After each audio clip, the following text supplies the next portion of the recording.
চন্দ্রকোনায় হিমঘর ঘিরে চরম উত্তেজনা। অভিযোগ, স্থানীয় কৃষকদের বঞ্চিত করে বাইরের আলুকে দেয়া হচ্ছে অগ্রাধিকার।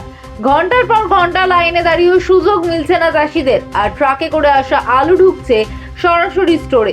ক্ষোভে ফেটে পড়েছেন কৃষকেরা। সময় মতো সংরক্ষণ না হলে নষ্ট হবে ফসল, আশঙ্কা বড় ক্ষতির। যদিও অভিযোগ উড়িয়ে দিয়েছে হিমঘর কর্তৃপক্ষ, তাদের দাবি সবটাই সাময়িক সমস্যা, শ্রমিকের অভাবই কারণ। কিন্তু প্রশ্ন একটাই, স্থানীয় কৃষকদের ন্যায্য অধিকার কি আদেও রক্ষা হচ্ছে? কি সমস্যাটা কি? সমস্যা হচ্ছে আমাদের লোকালের আলু প্রবেশ করতে পারছে না। আমাদের লোকালে জল বেশি হয়েছে, অন্যান্য এলাকায় জল কম হয়েছে। সেই হিসাবে অন্যান্য এলাকা থেকে ব্যবসাদাররা বড় বড় 6 টাকা 8 টাকা 10 টাকা যত টাকা আছে লাগিয়ে আলু নিয়ে এসে আনলোড করছে। আমাদের লোকালের ট্র্যাক্টরগুলো এখন পর্যন্ত মোটামুটি 8 টিপ 10 টিপ ফেলে এখন পর্যন্ত 1 টিপ মাল ফেলতে পারেনি। আমরা কিসের ওপর যেখানে 12-14 টাকা গাড়ি, তাদেরকে জিজ্ঞাসা করছি বনেট হচ্ছে, বলছে মুখবাসন, কে বলছে হাজিপুর, আর তারা 25 টাকা। কৃষকরা আপনারা আলু আনছেন, আলু আপনাদের খালি হচ্ছে না, আপনারা কি কোল্ড স্টোরেজ কর্তৃপক্ষকে যখন জিজ্ঞাসা করছেন কি বলছে ওরা? তিনি বলছেন আপনারা যদি বৈশাখ মাস পর্যন্ত আলু খুলেন কি করে আলু ঢুকবে? ট্রাক্টর এসছে সকাল থেকে মোটামুটি সারাদিনে এক ক্ষেপ আলু বইছে।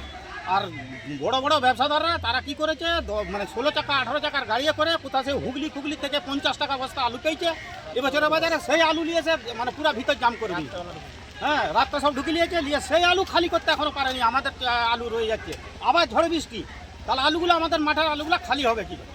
আমাদের এই দাবি, আমাদের চাষিদিকে হলে বন্ধ দেখ, নাহলে আমাদের যে আলু লোড করেছে সেই আলু নামিয়ে দেখ, সেই আলু আমাদের নামিয়ে দেখ, আমরা বের করে নিয়ে চলে যাবো। এই বঙ্কিম পড়ে আছে, আমরা বঙ্কিমে রেখে দেবো। ওই জন্য আজকে আপনারা বিক্ষোভ ওই দেখাচ্ছেন? জন্য আমরা আজকে বিক্ষোভ দেখাচ্ছি। বড় গাড়ি এখানে ঢুকতে দেওয়া যাবে না, আমাদের চাষির মাল আগে ঢুকাতে হবে। স্টোরটার নাম কি? এই শোটার নাম হচ্ছে জগৎমাতা। ট্রাক্টরের চাষির মাল যেগুলো আনছে সেগুলো কোনো চাষি বা ধার দিয়েছে, কোনো ব্যবসাদার কাউকে ধার দিয়েছে, সেই আদায়ের আলুগুলো লিখছে। আমাদের এখন 1 লাখ টাকার আলু খালি আছে। তারপরে সবথেকে বড় কথা, শনিবার ঈদ, লেবারগুলো পালিয়ে যাবে, আমাদের স্টোরটা আর খালি লোড করতে পারবো না, পড়ে থাকবে। স্টোরটা ভর্তি করার দায়িত্ব কে নিল? কালের দিন তো কাজ, কালকে বিকেলবেলা পালিয়ে যাবে লেবারগুলো, তাহলে কী করে আমি ভর্তি করবো? কৃষকরা যেটা বলছে যে তাদের বন্ড দেওয়া হচ্ছে। আমি বলছি, কে বলেছে? কৃষকরা বলছে। আমার তো একটা কৃষকও ঘুরে যায়নি যে জায়গা বন্ড পাইনি বা আলু রাখতে পাইনি বলে।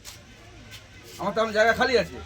কাল বাদ পরশু দিন ঈদ, আমাদের লোডিং লেবারটা পালিয়ে গেলে আমাদের লোডটা করবে কি চেম্বারটা? আমাকে এইটা আগে বুঝিয়ে দেওয়া হোক। কালকে বিকাল পর্যন্ত কাজ করবেনি, হয়তো সকাল পালিটা কাজ করবে। যে দুটো টিম আছে মুসলিম টিম, একটাও থাকবে না। তাহলে যে আলুগুলো বাইরে আছে, কৃষকদের আলু বলা হচ্ছে, যে ট্রাক্টরগুলো আছে, ওই আলু আমরা চাইছি ওগুলো ঢুকুক, ঢুকতে দিচ্ছেন তো স্থানীয় লোক।